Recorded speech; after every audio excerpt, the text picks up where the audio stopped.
Good morning students. BA part first economics के paper second की इस क्लास में आप सबका पुनः स्वागत है। इससे पहले की क्लास में हम भूमि सुधार की अवधारणा, महत्व, उद्देश्य, भूमि सुधार की धीमी गति के कारण तथा भूमि सुधार की सफलता के लिए सुझावों का विस्तार से अध्ययन कर चुके हैं। आज हम एक और गंभीर और महत्वपूर्ण विषय, भारत में बेरोजगारी की समस्याएं विषय पर चर्चा करेंगे।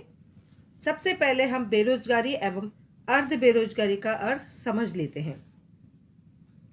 साधारण बोलचाल में बेरोजगारी का अर्थ किसी व्यक्ति के काम में न लगने से है, परंतु अर्थशास्त्र की दृष्टि से यह धारणा ठीक नहीं मानी जाती, क्योंकि इसके अनुसार तो जो व्यक्ति काम करना ही नहीं चाहता वह भी बेकार कहलाएगा, जबकि हम उसे अर्थशास्त्रीय दृष्टिकोण से बेकार नहीं कह सकते। अर्थशास्त्रीय शब्दावली में बेरोजगारी का अर्थ उन व्यक्तियों को काम नहीं मिलने से है जो इच्छुक तथा योग्य हैं, पर उनकी योग्यता एवं इच्छा के बावजूद भी काम नहीं मिल पाता। यह वह स्थिति है जिसमें श्रम बाजार में श्रमिकों की पूर्ति श्रमिकों की मांग से अधिक होती है। ठीक उसी प्रकार अर्ध बेरोजगारी उस स्थिति को कहा जाता है जबकि व्यक्ति को काम तो मिला हुआ है, पर उस काम में उस व्यक्ति के पूरे समय, शक्ति तथा योग्यता का उपयोग नहीं हो पाता। अब हम भारत में बेरोजगारी का स्वरूप देख लेते हैं। विद्वानों के मतानुसार सैद्धांतिक दृष्टि से बेरोजगारी के अनेक स्वरूप हो सकते हैं।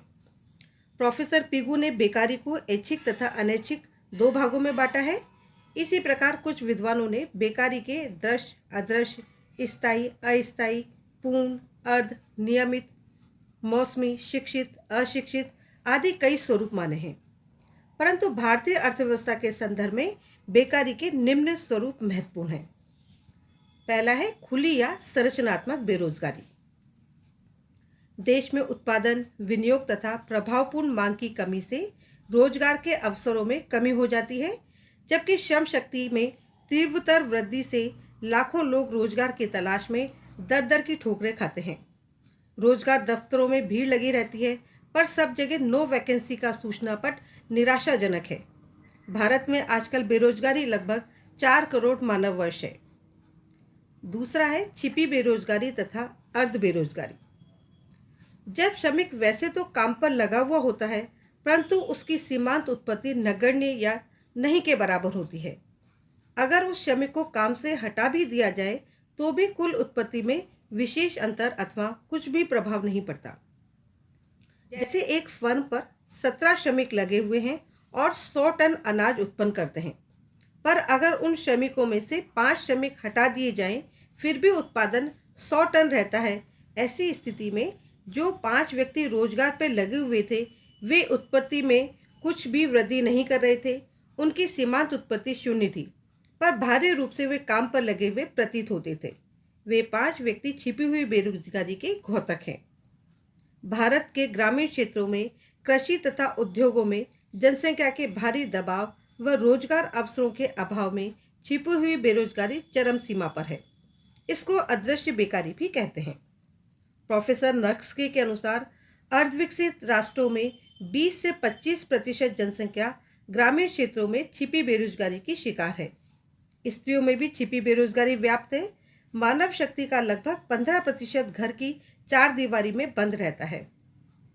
डॉक्टर बालोग, डॉक्टर कुरिहारा तथा डॉक्टर नक्से ने अर्धविकसित राष्ट्रों में इस छिपी बेरोजगारी को पूंजी निर्माण का एक अच्छा स्रोत माना है। नेक्स्ट है चक्रीय बेरोजगारी। पूंजीवादी अर्थव्यवस्था में जब मांग और पूर्ति में असंतुलन से तेजी मंदी का कुचक्र बेकारी का कारण बनता है, तो कई लोग बेकार हो जाते हैं, तो ये चक्रीय बेकारी है। मंदी काल में वस्तुओं के भाव में कमी तथा उत्पादन आधिक्य से बेकारी बढ़ती है। 1930 की आर्थिक मंदी या युद्धोत्तरकालीन मंदी इसी चक्रीय बेरोजगारी का उदाहरण है। नेक्स्ट है मौसमी बेरोजगारी। जब श्रमिक को वर्ष भर निरंतर काम नहीं मिल पाता और किसी मौसम विशेष में बेकार ही बैठना पड़ता है, तो उसे मौसमी बेकारी कहते हैं। जैसे भारत में रबी और खरीफ की फसलों के बीच की अवधि में मानसून न आने तक किसान को बेकार बैठना पड़ता है। इसी प्रकार चीनी, गुड़ आदि उद्योगों में काम केवल मौसम में होता है, बाद में बेकार बैठना पड़ता है। लघु और कुटीर उद्योगों के पतन से मौसमी बेकारी अधिक कष्टप्रद हुई है। सिंचाई के साधनों के विकास, बहुफसल योजनाओं तथा राहत कार्यों आदि से समस्या पर कुछ काबू पाया जा सकता है। नेक्स्ट है औद्योगिक अथवा तकनीकी बेरोजगारी। उत्पादन कार्य में विज्ञान और तकनीकी ज्ञान के विस्तार से जब सुधरी तथा स्वचालित मशीनों का प्रयोग होता है तो दो प्रकार से बेकारी बढ़ती है। पहली, जो लोग नई मशीनों को चलाने में अयोग्य होते हैं उन्हें काम से हाथ धोना पड़ता है, तथा दूसरे, स्वचालित मशीनों में श्रमिकों की कम आवश्यकता पड़ती है। कृषि में भी वैज्ञानिक तरीकों से बेकारी की अधिक संभावना बढ़ती है। भारत में कृषि तथा उद्योग दोनों में तकनीकी बेरोजगारी के क्षेत्र व्यापक हैं और इसलिए उद्योगों में नवीनीकरण, विवेकीकरण, वैज्ञानिकरण की गति धीमी है ताकि विवेकीकरण बिना आंसुओं के संभव हो सके। नेक्स्ट है अस्थायी बेकारी, आकस्मिक बेकारी तथा संक्रमणकालीन बेकारी। कभी कभी किसी व्यापारिक तथा औद्योगिक इकाई या समूचे उद्योग पर अचानक संकट से उद्योग बंद हो जाता है तो उसमें नियोजित व्यक्ति जब तक दूसरी जगह काम पर नहीं लग पाते अस्थायी रूप से अचानक बेरोजगार हो जाते हैं। ठीक इसी प्रकार कृषि पर आधारित धंधे आकाश से थोड़े समय के लिए ठप हो जाते हैं तो वह बेकारी अस्थायी तथा आकस्मिक कही जाती है। इसी प्रकार कच्चे माल के अभाव, विद्युत शक्ति के अभाव या मशीनों की टूट फूट हो जाने से भी कुछ समय के लिए कारखाना बंद कर दिया जाए तो ऐसे समय काम पर न लग सकने वालों की बेकारी भी इसी प्रकृति की है। विकसित देशों में श्रम की गतिशीलता अधिक होने, श्रम को वैकल्पिक रोजगार की पर्याप्त जानकारी होने तथा प्रशिक्षण सुविधाओं की पर्याप्तता होने से संक्रमण काल अल्प होता है, जबकि अर्धविकसित राष्ट्रों में संक्रमण काल अधिक होता है।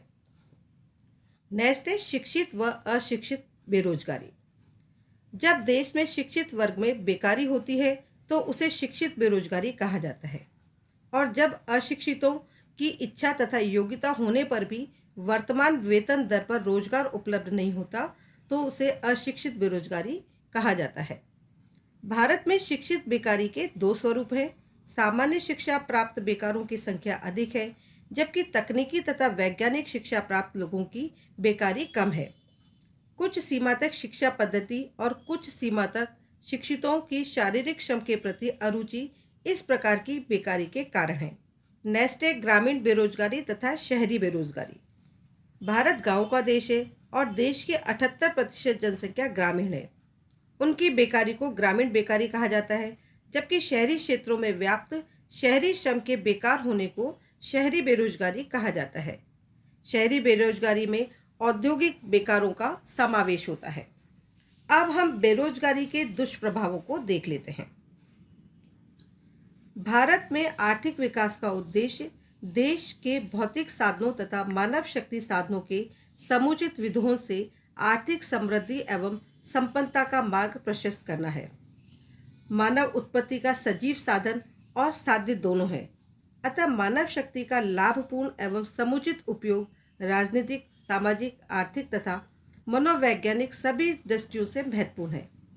बेरोजगारी से समाज का नैतिक पतन होता है। समाज व्यक्ति की जीविकोपार्जन की व्यवस्था नहीं कर सकता, उस समाज के प्रति उसके भी क्या कर्तव्य रह जाते हैं। भूखा क्या नहीं करता वाली कहावत चोरी, डाका, वेश्यावृत्ति, अपहरण आदि अनेक सामाजिक अपराधों को चरितार्थ करती है। प्रोफेसर HR सीगर ने अपनी पुस्तक सामाजिक बीमा में बेकारी का वर्णन इस प्रकार किया है।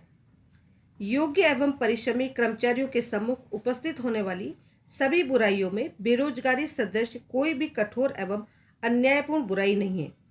कार्य करने के लिए इच्छुक एवं उत्सुक होते हुए भी यदि किसी व्यक्ति को काम न मिले तो यह स्थिति स्वयं उसके लिए बड़ी ही कष्टप्रद होती है।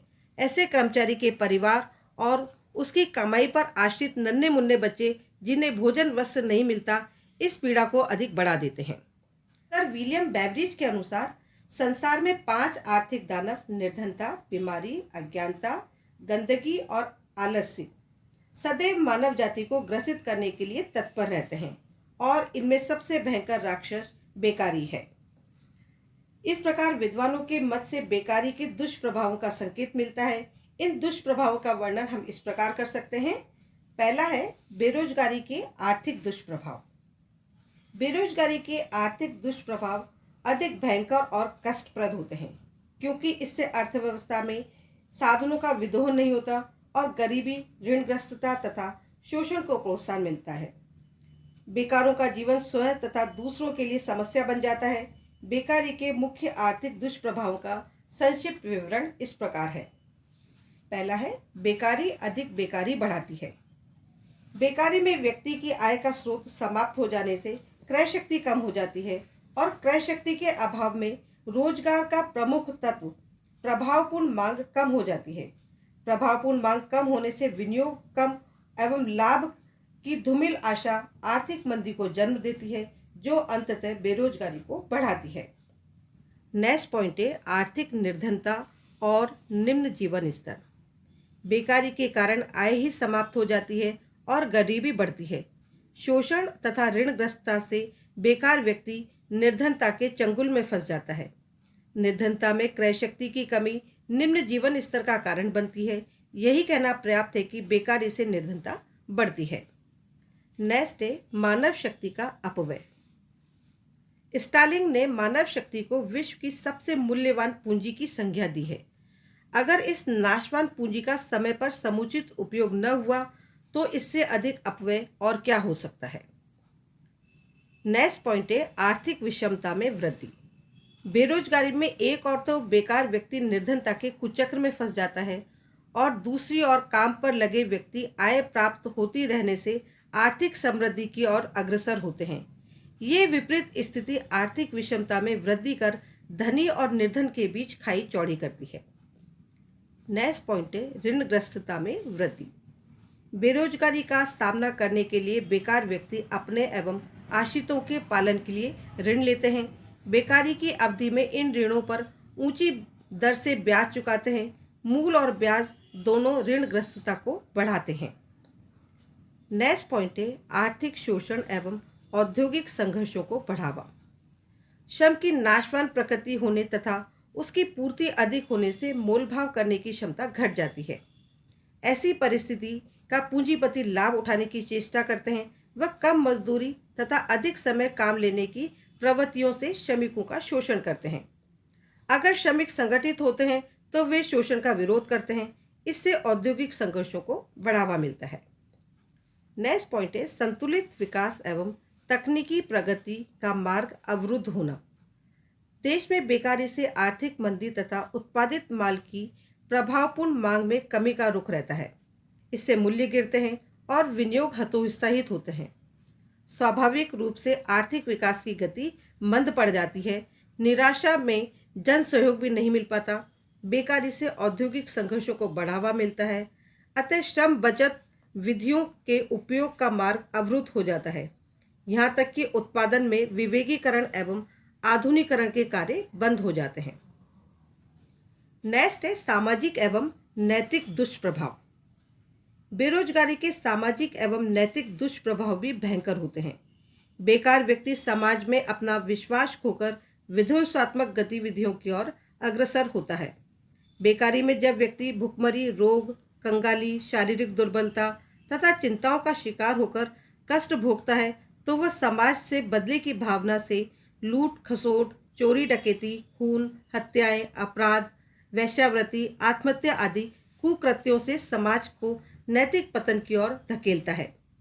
सामाजिक अपराधों में वृद्धि होती है। निर्धन और धनी के बीच खाई से वर्ग संघर्ष को जन्म मिलता है और समाज में खूनी क्रांति की प्रवृत्तियां बढ़ती हैं। सर विलियम बेवरिज के अनुसार बेरोजगारी का सबसे बुरा प्रभाव भौतिक नहीं होकर नैतिक है, क्योंकि इससे घृणा और भय पनपते हैं। नेक्स्ट है राजनीतिक दुष्प्रभाव। बेरोजगारी जनता में असंतोष तथा निराशा की भावना उभार कर तोड़फोड़ तथा विध्वंसात्मक कार्यों को बढ़ावा देती है और समाज के भावी राजनीतिक स्थायित्व को खतरे में डाल देती है। शिक्षा एक और व्यक्ति में जागृति उत्पन्न करती है, दूसरी ओर शिक्षितों की बेकारी जनता में क्रांति की चिंगारी भड़काकर समस्त राजनीतिक व्यवस्था को खतरे में डाल सकती है। अमेरिका के भूतपूर्व राष्ट्रपति स्वर्गीय रूजवेल्ट की मान्यता थी कि प्रजातंत्र का भवन रोजगार पर खड़ा होता है। अगर रोजगार ही न रहे तो प्रजातंत्र का अस्तित्व भी खतरे में पड़ जाता है। सैडलर आयोग के शब्दों में शिक्षित मध्यम वर्ग में समाज का बुद्धिजीवी वर्ग निहित होता है और उसमें जनता के नेतृत्व का सामर्थ्य रहता है। शिक्षित व्यक्तियों में पाया जाने वाला असंतोष मजदूरों में क्रांतिकारी आंदोलन की चिंगारी लगा सकता है। अतः यह आवश्यक है कि शिक्षित बेरोजगारी को दूर किया जाए, नहीं तो किसी प्रकार की विद्यमान अच्छी राजनीतिक व्यवस्था भी खतरे में पड़ सकती है। बेरोजगारी मानव जाति का सबसे कठोर एवं भयंकर शत्रु है और इस शत्रु का अगर समय पर संहार नहीं किया गया तो समूचा आर्थिक, राजनीतिक तथा सामाजिक जीवन अस्त व्यस्त हो जाता है और भावी विकास का मार्ग अवरुद्ध हो जाता है। इस प्रकार आज हमने भारत में बेरोजगारी की समस्याएं शीर्षक के अंतर्गत बेरोजगारी का अर्थ, बेरोजगारी के स्वरूप तथा बेरोजगारी के दुष्प्रभाव को समझने का प्रयास किया। अगले लेक्चर में हम इसी से जुड़ी एक और समस्या, गरीबी की समस्या पर चर्चा करेंगे। थैंक यू, धन्यवाद।